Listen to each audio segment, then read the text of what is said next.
अस्सलाम वालेकुम। सच टीवी के डिजिटल प्लेटफॉर्म से मैं हूं हनीफ कमर। अमेरिका के सदर का इंतखाब होने वाला है और इसके नतीजे में कौन सदर बनता है, डोनाल्ड ट्रंप या कमला हैरिस, ये चंद दिन बाद पता चल जाएगा। लेकिन अमेरिका के बारे में आम तौर पर पूरी दुनिया में एक तासर ये है कि अमेरिका बड़ा खुशहाल मुल्क है, बड़ी वहाँ पे वेलफेयर स्टेट है और वहाँ पे लोगों को किसी किस्म की कोई परेशानी नहीं। बस आप एक दफ़ा अमेरिका चले जाएं और आप पर जो धन है वो बरसना शुरू हो जाएगा और किस्मत की देवी आप पे मेहरबान हो जाएगी और उसके बाद आप दुनिया भर में जहाँ चाहें रहें, ऐश करें, जो जैसी मर्ज़ी ज़िंदगी गुजारना चाहें गुजारें। ये तासर है और इसी तासर के नतीजे में ही लोग जायज़ और नाजायज़ हर तरीका इस्तेमाल करते हुए किसी न किसी कीमत पर अमेरिका जाना चाहते हैं। ख़ास तौर पर नौजवान ये ट्रेंड भारत में, इंडिया में और पाकिस्तान में और दीगर कई ममालिक में बड़े ज़ोरों पर है और लोग हर जायज़ नाजायज़ हरबा इस्तेमाल करते हैं कि किसी तरीके से बस अमेरिका पहुंच जाएं। एक दफ़ा अमेरिका पहुंच गए तो फिर कोई मसला नहीं।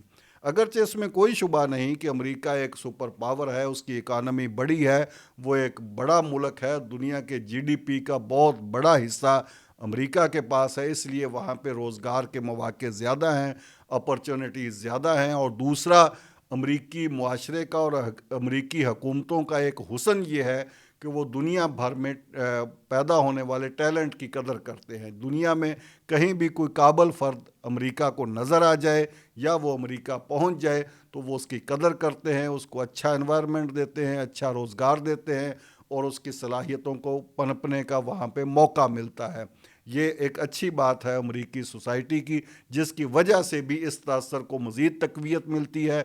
और ये सोचा जाता है कि पाकिस्तान जैसे ममालिक में चूँकि यहाँ पे टैलेंट की कदर नहीं है, यहाँ पे मेरिट की हुक्मरानी नहीं है, इसलिए हम वहाँ जाएंगे तो हमें अपनी सलाहियतों के इजहार का मौका मिलेगा। ये तो है एक पोर्शन। लेकिन दूसरी तरफ जब नज़र उठाएं तो आज भी देखें कि अमेरिका दुनिया के महंगे तरीन ममालिक में है। वहाँ पे कम पैसों के साथ ज़िंदगी गुजारना जुए शीर लाने के मुतरादफ है और अगर आपको कुछ दिन की बेरोज़गारी काटनी पड़ जाए तो इससे बड़ी मुशक्क़त कोई नहीं। अमरीकी मुआशरा जो है उसकी रवायात पाकिस्तानी मुआशरे जैसी रवायात नहीं है। वहाँ पे एक दूसरे के दुख दर्द सुख चैन में इस तरह शरीक होने का तसव्वुर नहीं है जिस तरह पाकिस्तान में है और इस तरह वहाँ पे फैमिली बॉन्ड भी मजबूत नहीं है जितना कि पाकिस्तान में है। इस वक्त भी अमेरिका में 30% से ज़्यादा लोग, 30% से ज़ायद लोग बेघर हैं और नया जो सदर मुंतखब होगा उसके सामने जहाँ पे दुनिया भर के चैलेंजेस हैं, वहाँ पे उसके दाखिली हालात में जो सबसे बड़ा चैलेंज है वो बेघर अमरीकियों को घर की फराहमी है। 30% लोग अमेरिका में अब भी अपनी छत नहीं रखते हैं। एजुकेशन सिस्टम अमेरिका में बहुत महंगा है और ख़ास तौर पर कॉलेज यूनिवर्सिटी लेवल की जो तालीम है वो इंतहाई महंगी है और वहाँ पे लाखों स्टूडेंट्स ऐसे हैं जो करोड़ों रुपया फ़ीस देने की सकत नहीं रखते, इसलिए वो कॉलेज और यूनिवर्सिटी लेवल की एजुकेशन हासिल नहीं कर पाते। आला तालीम तक रसाई और आला तालीम को निस्बतन आसान और सस्ता बनाना ये भी नए अमरीकी सदर के सामने एक बड़ा चैलेंज होगा।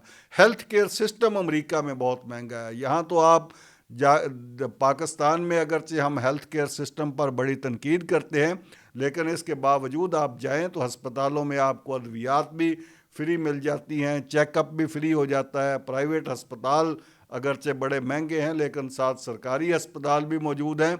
और दूसरे नंबर पे जो यहाँ पे छोटे सेटअप हैं अस्पतालों के, गली मोहल्लों के जो डॉक्टर हैं वो भी बड़ी आज़ादाना प्रैक्टिस कर रहे हैं। उसके नतीजे में जो ख़राबियाँ हैं वो एक अलहदा बात है, लेकिन उससे लोग इस्तेफ़ादा भी कर रहे हैं। यहाँ पर तो डिस्पेंसर भी एक प्रोफेसर जितने मरीज़ बल्कि उससे भी ज़्यादा मरीज़ों की ट्रीटमेंट करता है और इलाज मुआवजा कराता है। यहाँ पे आम आदमी भी अपना खुद का डॉक्टर बना हुआ है, वो छोटी मोटी मर्ज़ के लिए जाके मेडिकल स्टोर से खुद ही दवाई लेके खा लेता है और उसके नतीजे में ठीक भी हो जाता है। अमेरिका में इस तरह का कोई तसव्वुर नहीं है। वहाँ पे आप सेल्फ मेडिकेशन नहीं कर सकते, वहाँ पे डॉक्टर्स की फ़ीसें ज़्यादा हैं, वहाँ पे महंगाई बहुत ज़्यादा है और अगर आप امریکہ کے باقاعدہ شہری نہیں ہیں، گرین کارڈ ہولڈر نہیں ہیں، تو پھر آپ کے لیے یہ اور بھی زیادہ مہنگا ہو جائے گا۔ اس کے علاوہ امریکہ میں ایک اور جو بڑا عذاب کی شکل اس معاشرے کے لیے بنی ہوئی ہے وہ گن کلچر ہے۔ امریکہ میں بڑے نوجوان جو ہیں وہ کتاب کی بجائے بندوق کا سہارا لیے ہوئے ہیں، اور گن کلچر اور بڑھتی ہوئی انتہا پسندی اس معاشرے کا ایک بڑا مسئلہ بن چکی ہے۔ ایک سال کے دوران میں ایک رپورٹ دیکھ رہا تھا کہ صرف ایک سال کے دوران امریکہ میں 600 سے زائد گن شوٹنگ کے واقعات ہوئے ہیں، جس میں مسلح حملہ آوروں نے حملہ کیا اور کئی افراد کو ایک ہی واردات کے دوران انہوں نے قتل کر دیا۔ منشیات بھی امریکی معاشرے کے اندر زیادہ بڑھتی جا رہی ہیں۔ تو یہ وہ چیلنجز ہیں جن کا ادراک باہر بیٹھے لوگوں کو اس طرح نہیں ہوتا جس طرح وہ وہاں پہ جو لوگ ہیں وہ فیس کر رہے ہیں۔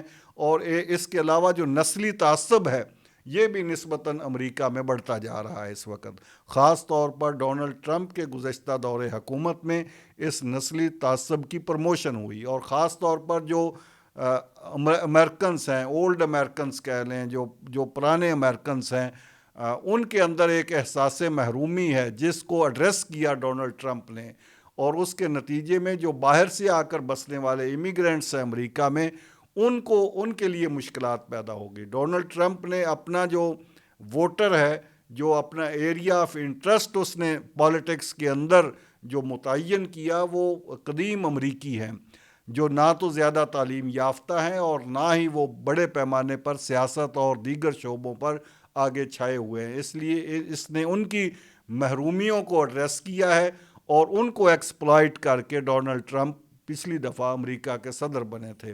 تو اگر اب بھی اسی ڈونلڈ ٹرمپ تو خیر اسی طرح کی ہی کمپین کر رہے ہیں، اور کملا ہیرس نسبتاً اس حوالے سے نسلی تعصب کا مظاہرہ نہیں کر رہی ہیں اس طرح سے، لیکن اگر یہ صورتحال برقرار رہتی ہے اور اس کے نتیجے میں ڈونلڈ ٹرمپ صدر بن جاتے ہیں، تو پھر ڈونلڈ ٹرمپ کے صدر بننے کے بعد یہ نسلی تعصب پر مبنی انتہا پسندی جو ہے یہ بھی بڑھے گی، اور اس کے نتیجے میں جو امیگرینٹس ہیں جو دنیا بھر سے جا کر امریکہ کی ترقی اور خوشحالی میں اپنا کردار ادا کر رہے ہیں، ان کے لیے بھی مشکلات پیدا ہوں گی۔ بہرحال داخلی محاذ پر امریکی صدر جو آنے والا ہے اس کو بڑے چیلنجز کا سامنا ہوگا۔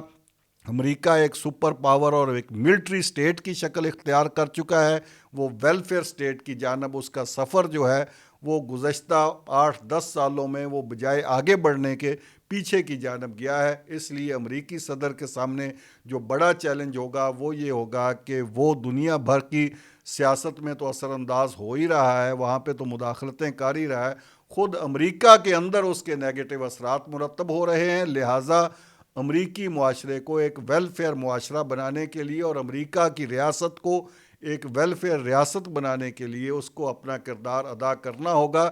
اب دیکھیں کہ امریکہ ایک بڑی سپر پاور ہے، لیکن اس کے مقابلے میں آپ دیکھیں کہ ناروے ہے اور دوسرے اسکینڈینیوین کنٹریز ہیں، ڈنمارک ہے، سوئٹزرلینڈ ہے، وہ اتنی بڑی سپر پاور تو نہیں ہے، نہ ان کی اکانومی اتنی بڑی ہے، نہ ان کے پاس ملٹری پاور اتنی بڑی ہے، لیکن وہ ایک ویلفیئر سٹیٹس ہیں۔ وہاں کے رہنے والے امریکہ میں رہنے والے لوگوں سے زیادہ خوشحال، مطمئن اور پرسکون زندگی کو انجوائے کر رہے ہیں۔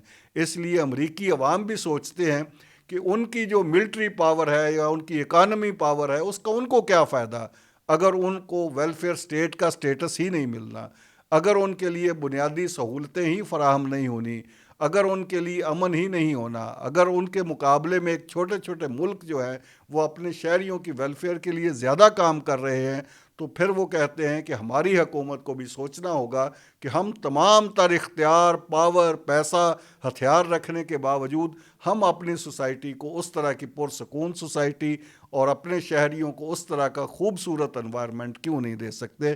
یہ بھی بڑا چیلنج ہوگا امریکی صدر کے سامنے۔